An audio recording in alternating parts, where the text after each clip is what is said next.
నమస్తే అన్న అందరికీ నమస్కారం. కువైట్ లో ప్రస్తుతం ఎవ్వరూ ఇవ్వలేని ఆఫర్లు యూసఫ్ కార్గో వారు ఇస్తూ ఉన్నారు. 40 కేజీలు 20 దినార్లు, 50 కేజీలు 25 దినార్లు, 60 కేజీలు 30 దినార్లు, 100 కేజీలు 50 దినార్లు, అలాగే ఇన్సూరెన్స్ కానీ, పోర్టు ట్యాక్స్ కానీ, డాక్యుమెంటైజేషన్ కానీ, పికప్ ఛార్జీలు కానీ ఎటువంటి అదనపు ఛార్జీలు లేవు. మాలియా మరియు కైతాన్ ప్రాంతాలలో యూసఫ్ కార్గో ఉంది. అలాగే కువైట్ లో ఉన్న భారతీయులు ఈ యొక్క ఆఫర్ ను వినియోగించుకోవాలని కోరుకుంటూ ఇంకెందుకు ఆలస్యం, స్క్రీన్ మీద కనపడే నెంబర్లకు వెంటనే సంప్రదించండి. నమస్తే అన్న అందరికీ నమస్కారం. కువైట్ లో 2025వ సంవత్సరంలోనైనా సరే కఫీల్ వ్యవస్థ రద్దు కావాలని చెప్పేసి కువైట్ లో ఉన్న నిపుణులైతే కోరుతూ ఉన్నారు.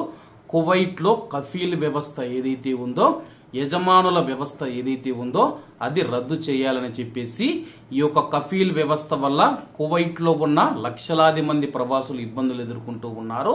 ఒక విధంగా చెప్పాలంటే బానిసలుగా మారుతూ ఉన్నారని చెప్పేసి ప్రవాసుల యొక్క జీవితాలను కొంతమంది యజమానులు ఎవరైతే ఉన్నారో చేతుల్లోకి తీసుకొని వాళ్ళను బానిసలుగా పరిగణిస్తూ ఉన్నారని చెప్పేసి అంతర్జాతీయంగా చూసుకున్నా సరే కువైట్ దేశం యొక్క ప్రతిష్టలు, పరువు మళ్లీ నిలబడాలంటే కఫీల్ వ్యవస్థను రద్దు చేసి అలాగే కువైట్ లో ఉన్న ప్రవాసులకు ఊరటనివ్వాలని చెప్పేసి, అలాగే కువైట్ లో ఉన్న హ్యూమన్ రైట్స్ కమిషన్ కూడా మనం చూసుకుంటే కఫీల్ వ్యవస్థను రద్దు చేయాలని చెప్పి కువైట్ ప్రభుత్వానికి సూచిస్తూ ఉంది.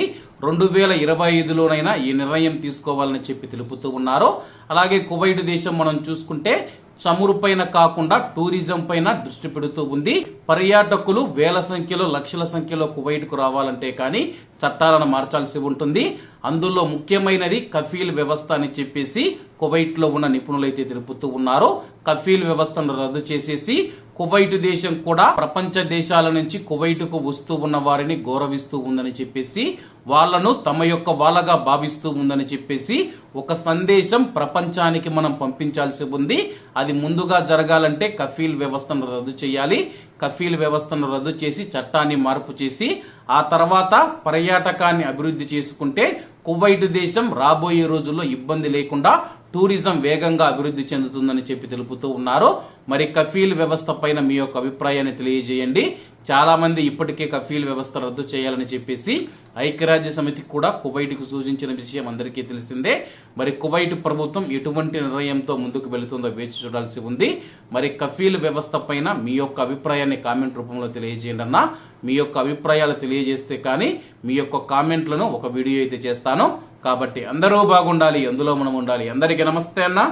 జై హింద్.